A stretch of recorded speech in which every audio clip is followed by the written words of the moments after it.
আসসালামু আলাইকুম ওয়া রাহমাতুল্লাহি ওয়া বারাকাতুহু। আজকের তেলাওয়াত সূরাতুল বাকারার 122 নম্বর আয়াত এবং 123 নম্বর আয়াত। আউযু বিল্লাহি মিনাশ শাইতানির রাজীম।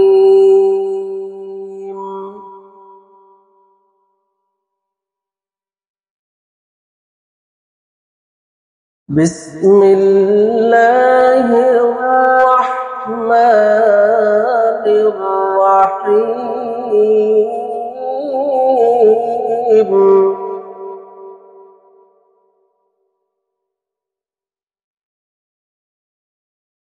ইয়া বনী ইসরাঈল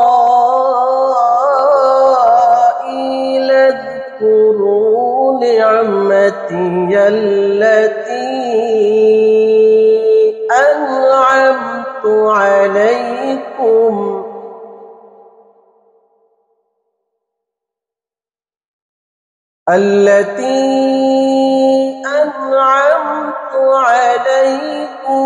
وأني فضلتكم على العالمين.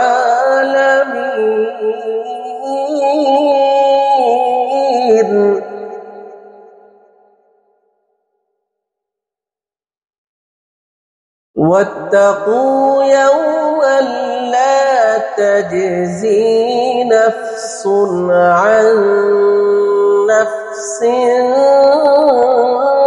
شيئا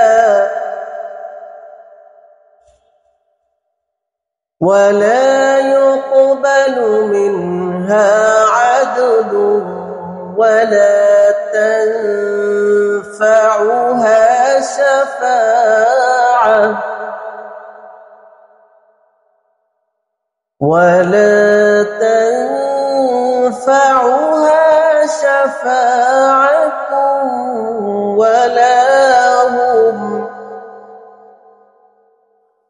ولا هم ينصرون.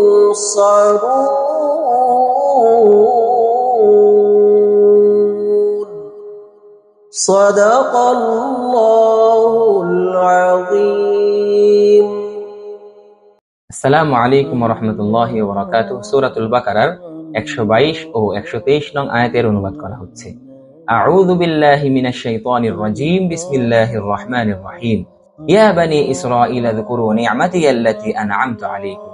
আল্লাহ রাব্বুল আলামিন বলছেন, ইয়া বনী ইসরাঈল, হে বনু ইসরাঈলরা, উযকুরু নি'মাতি আল্লাতী আন'আমতু আলাইকুম, উযকুরু তোমরা স্মরণ করো, নি'মাতি আল্লাতী আমার ওই নিয়ামত সমূহকে, আন'আমতু আলাইকুম যা আমি তোমাদের উপরে অনুগ্রহ করে দিয়েছিলাম, ওয়া আন্নী ফাদ্দালতুকুম আলাল আলামিন এবং তোমরা আরো স্মরণ করো যে আন্নী ফাদ্দালতুকুম আমি তোমাদেরকে শ্রেষ্ঠত্ব দিয়েছিলাম আলাল আলামিন পুরো পৃথিবীবাসীর উপরে। ওয়াত্তাকু ইয়াওমান লা তাজজি নাফসুন আন নাফসিন শাইআ, ওয়াত্তাকু এবং তোমরা ভয় করো, ইয়াওমান সেই দিনের, লা তাজজি নাফসুন আন নাফসিন শাইআ যেদিন কোনো ব্যক্তি কোনো ব্যক্তির উপকারে আসবে না, ওয়ালা ইকবালু মিনহা আদলুন এবং কোনো ব্যক্তির থেকে কোনো প্রকার বিনিময়ও গ্রহণ করা হবে না, ওয়ালা তানফাউহা শাফাআতুন এবং কোনো প্রকার সুপারিশও লাভজনক হবে না, ওয়ালা হুম ইউনসারুন এবং তাদেরকে সাহায্যও করা হবে না। সাদাকাল্লাহুল আযীম। নাহমাদু ওয়া নুসাল্লি আলা রাসূলিহিল কারীম। আম্মা বাদ। আমাদের আজকের আলোচনা সূরাতুল বাকারার 122 এবং 123 নম্বর আয়াতের তাফসীর। আল্লাহ পাক বনী ইসরাঈলদের মুহাব্বতের সাথে স্নেহভরে বারবার শেষ আহ্বান জানাচ্ছেন, হে বনী ইসরাঈলগণ, তোমরা আমাকে ভুলে যেও না, আমাকে ছেড়ে দিও না। স্মরণ করো আমার অসংখ্য অগণিত নিয়ামত রাশিকে যা আমি তোমাদেরকে প্রচুর দান করেছি।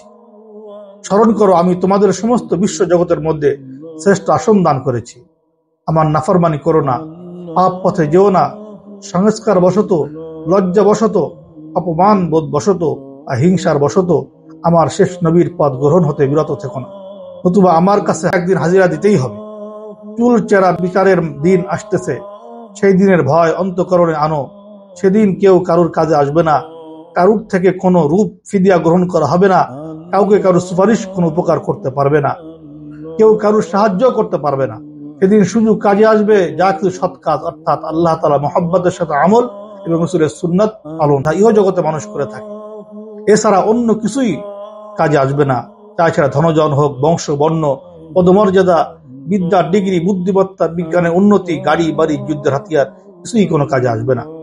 এই সূরার প্রথম দিকে এই দুই আয়াতের অনুরূপ আরো দুইটা আয়াত উল্লেখিত হয়েছে।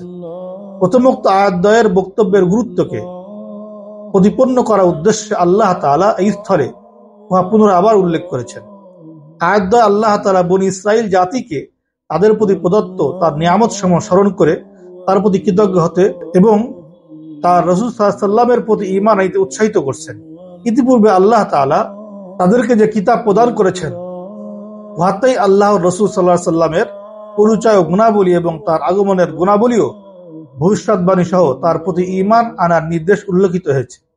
আল্লাহ তাআলা বলেছেন তারা যেন সত্য গোপন না করে, উহা গ্রহণ করে।